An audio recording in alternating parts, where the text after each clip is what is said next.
গাছেই পানি দিচ্ছ যে? পাশের আম গাছটা তো পানি না পেয়ে শুকিয়ে যাচ্ছে।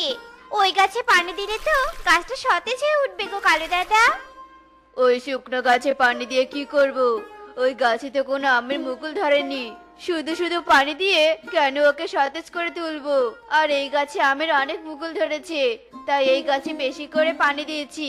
কারণ আম যখন বড় হবে তখন বাজারে বিক্রি করে টাকা পাবো, টাকা। বুঝেছিস টুনি? হ্যাঁ বুঝেছি, তুমি টাকার জন্য এই গাছে পানি দিচ্ছ। শোনো কালু দাদা, গাছ ফল ছাড়াও আমাদের অনেক কাজে লাগে। গাছের নিচে বিশ্রাম করতে পারি, গাছের কাঠ দিয়ে ঘরবাড়ি বানানো যায়। আর তাছাড়া একটা জীবন বাঁচানো মহৎ গুণ। টুনি, আমাকে এত জ্ঞান দিতে আসিস না তো। আমি নিজের স্বার্থ ছাড়া কোনো কাজ করি না। এবার যা তো, যা এখান থেকে। আমাকে বিরক্ত করিস না। না, আমি তো এখন এখান থেকে যাব না। আমি এই গাছে পানি দিব, তারপর এখান থেকে যাব। তোমার কলসটা দাও তো, এই গাছে কয়েক কলস পানি দেই। না না, আমার কলস আমি কিছুতেই দিব না। তুই আমার কলসে পানি আনলে কলস ক্ষয় হয়ে যাবে। এই আধমরা গাছের জন্য যখন তোর এতই দরদ, তখন বাজার থেকে একটা কলস কিনে এনে পানি দে। আমার কাছে যে টাকা নেই কালু দাদা, টাকা থাকলে তাই করতাম। তুমি কলস না দিলে আমি অন্য কারো কাছ থেকে কলস এনে পানি দিয়ে এই গাছকে সতেজ করে তুলবো। এই কথা বলে টুনি সেখান থেকে চলে আসে আর সুখীর বাড়িতে যায়। সুখী দিদি, ও সুখী দিদি, তোমার কলসটা আমাকে দাও তো। একটা আম গাছ শুকিয়ে যাচ্ছে, তাই কলসে করে নদী থেকে পানি এনে আম গাছের গোড়ায় দিব। তা তো বুঝলাম টুনি, কিন্তু আমার কলসটা যে ভেঙে গেছে, নয়তো আমি তোমাকে কলসটা দিতাম। বিশ্বাস না হলে ঘরে এসে দেখে যাও। না না সুখী দিদি, দেখতে হবে না। আমি জানি তুমি কখনো মিথ্যে কথা বলো না। ঠিক আছে দিদি, তাহলে আমি আসি, দেখি আর কোনো ব্যবস্থা করতে পারি কি না। আরে, আমি তো একটা কাজ করতে পারি। মাটি দিয়ে একটা কলস বানিয়ে ফেলি, তাহলে আর কারো কাছে কলস চাইতে যেতে হবে না। মা, মা, দেখো আমি কত সুন্দর করে খেলনা হাড়ি পাতিল তৈরি করেছি। দেখো দেখো। হ্যাঁ রে মা, তাই তো দেখছি। আমার মেয়েটা যে এত সুন্দর করে হাড়ি পাতিল তৈরি করতে পারি, তা তো আমি আগে জানতাম না। তা তুই এই মাটিগুলো কোথা থেকে এনেছিস রে মা? আমি একটা কলস বানাতাম। আমি তো জঙ্গলের ভিতরে একটি গর্ত থেকে এই মাটিগুলো এনেছি মা। কিন্তু মাটি দিয়ে কলস বানিয়ে কি করবে গো তুমি? এরপর টুনি টুকিকে সবটা খুলে বলে, আর দুজন মিলে জঙ্গলের ভিতরে মাটির গর্তের কাছে যায়। আর টুনি সেখানেই একটা কলস বানিয়ে ফেলে। কলস বানানো তো হয়ে গেছে, এবার চল আম গাছে পানি দেওয়া শুরু করে দেই। এই বলে টুকি ও টুনি মিলে নদী থেকে পানি এনে আম গাছের গোড়া দিতে থাকে। আর কয়েক কলস পানি দিয়ে তারা বাড়িতে চলে আসে। কালু দাদা এই গাছটাকে অবহেলা করি যত্ন নেয়নি। আজ যত্নের জন্য গাছটি তার প্রাণ ফিরে পেল। যাই হোক, ভালো হয়েছে। আমের তো মুকুল এসেছে, আম বড় হলে বাজারে বিক্রি করে কিছু টাকা পাওয়া যাবে। টুনি, তুমি গাছের এত যত্ন করলে, তবুও তো তোমার গাছে ছোট ছোট আম ধরেছে। আর আমার গাছে দেখো কত বড় বড় পাকা পাকা আম ধরেছে। আমি তো তোমার মতো এত যত্ন করিনি। যেমন আম ধরেছে এতে আমি খুশি, কারণ এই গাছটা তো মরে যেতেই ধরেছিল। আমি যত্ন নিয়ে তার জীবন বাঁচিয়েছি, আর কিছু আমও দিয়েছি। আর আমি তোমার মতো অত লোভী না, বুঝেছো, যে টাকার লোভে গাছের যত্ন নিয়েছি। এখন তো এসব বলবেই। আমাদের কাছে বড় বড় আম দেখে হিংসা জ্বলে পড়ে আমাদের অপমান করছো। আমরা সব বুঝি। তুমিও টাকার জন্য এই গাছে যত্ন নিয়েছো, আর বানিয়ে বানিয়ে কিছু বলতে হবে না। কালু, টুনির সাথে কথা না বলে তাড়াতাড়ি আমগুলো পারো তো, নইলে টুনি আবার চুরি করতে পারে। বলাও তো যায় না, কখন মনে লোভ জন্মায়। হ্যাঁ কাকুলি, ঠিক বলেছো। সব আম পেড়ে বাজারে নিয়ে যাব। এরপর কালু গাছে সব আম পাড়তে থাকে, আর টুনি ঝুড়িতে করে এক ঝুড়ি আম পেড়ে নিয়ে বাজারে চলে যায়। আর এদিকে কালু কাকুলিরও গাছের আম সব পাড়া শেষ হয়ে যায়। আর কালু বস্তায় করে আমগুলো বাজারে নিয়ে যায়। আম নিয়ে যাও, আম পাকা পাকা আম, বড় বড় পাকা পাকা আম। এসো এসো দাদারা দিদিরা, নিয়ে যাও নিয়ে যাও। আমার দোকানের আম নিয়ে যাও। খেতে অনেক মজা, অনেক মিষ্টি। একবার খেলে বারবার খেতে চাইবে। আর টুনির গাছের আমগুলো অনেক ছোট আর অনেক টক। এসো এসো দাদারা। কালু, তাহলে দাও তোমার মিষ্টি আম আমাদের। তোমার মিষ্টি আমের কথা শুনে তোমার কাছে সবাই আমরা আম নিতে আসলাম। হ্যাঁ দাদা, ভালো করেছো। তোমরা একটু অপেক্ষা করো, আমি এক এক করে সবাইকে আম দিচ্ছি। এরপর কালু সবাইকে আম দিয়ে দেয় আর সবাই আম নিয়ে টাকা দিয়ে সেখান থেকে চলে যায়। টুনি ছোট ছোট আম নিয়ে এসে কোনো লাভ নেই, কারণ বাজারে সবাই বড় আম নিতে চায়, ছোট আম কেউ নিতে চায় না। আর আমি কত বেশি দামে আম বিক্রি করলাম দেখেছিস? সেটা তোমাকে ভাবতে হবে না কালু দাদা।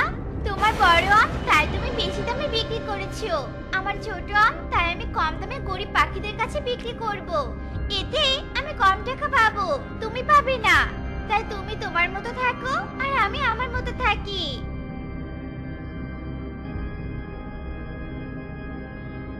আরো আম নিতে এসেছো তাই না? আমগুলো খুব মিষ্টি ছিল, তাই বুঝি আবার আম নিতে এসেছো? তোর আম তোকে ফিরিয়ে দিতে এসেছি, শয়তান কালু, মিথ্যাবাদী কোথাকার। এই নে তো টক আম, খেয়ে দেখ কত মিষ্টি। আমাদের মিথ্যে বলে টক আম দিয়েছিস? এই সবাই একে মেরে হাত পা ভেঙে দাও তো।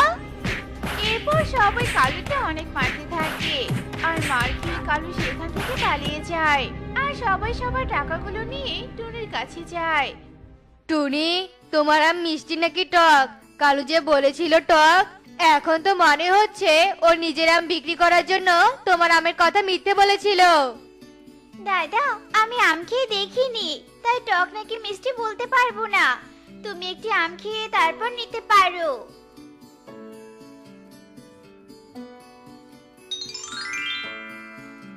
বাহ, এত মিষ্টি তোমার আমগুলো।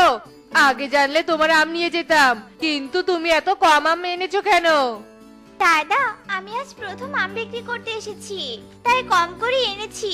ভেবেছি যদি কেউ আমার আম নিতে চায় তাহলে পরের দিন বেশি করে নিয়ে আসবো। তোমাকে কষ্ট করে বাজারে নিয়ে আসতে হবে না, আজ যা এনেছো তাই আমাদের দিয়ে দাও। আর কাল আমরা তোমার আম গাছ থেকে আম কিনে নিয়ে আসবো। এত মিষ্টি আম কি ছেড়ে দেওয়া যায়? এরপর টুনির কাছে সবাই আম নিয়ে সেখান থেকে চলে যায় আর কালু লুকিয়ে লুকিয়ে এসব দেখে রাগে বাড়িতে চলে যায়। আরে কালু, এমন রেগে আছো কেন? কি হয়েছে বলো তো আমাকে। এরপর কালু কাকলিকে সব কথা খুলে বলে।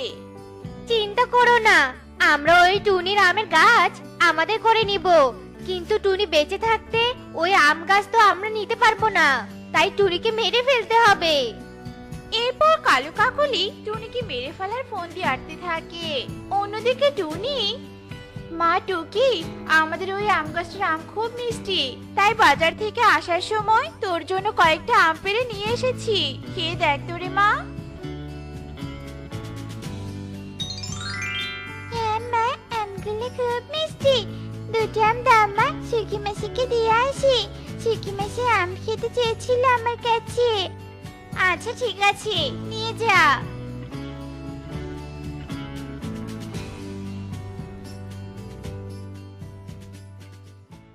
কাকুলি, ওই তো টুনি আসছে। তুমি বিষ মাখানো খিচুড়িগুলো টুকিকে দিয়ে দাও, মা মেয়ে খেয়ে মারা যাক।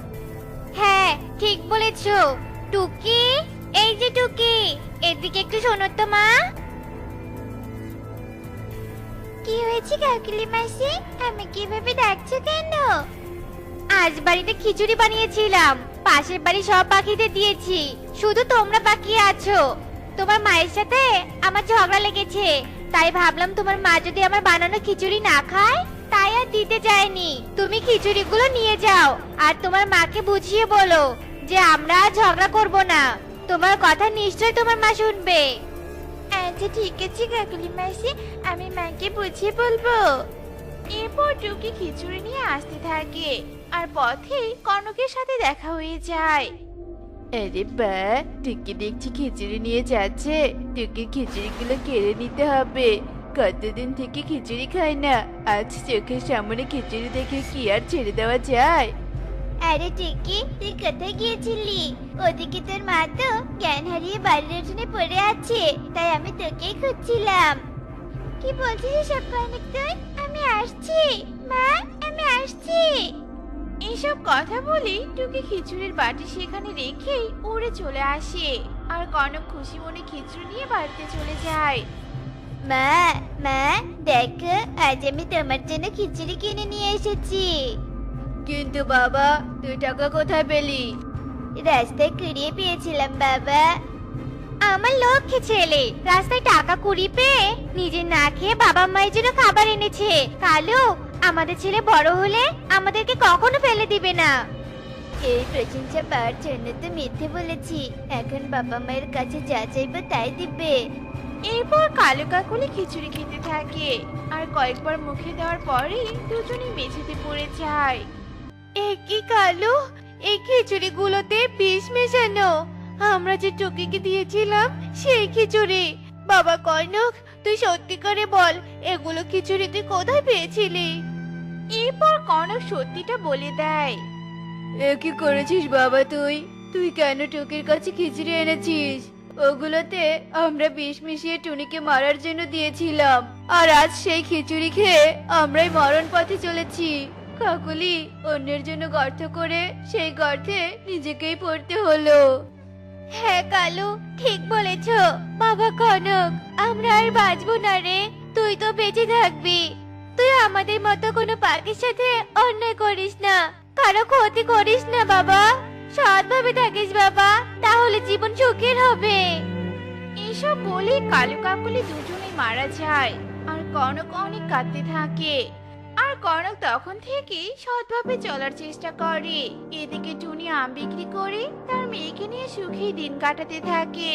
তো বন্ধুরা, আমাদের আজকের গল্পটি তোমাদের কাছে কেমন লেগেছে তা কমেন্টে জানাতে ভুলো না কিন্তু।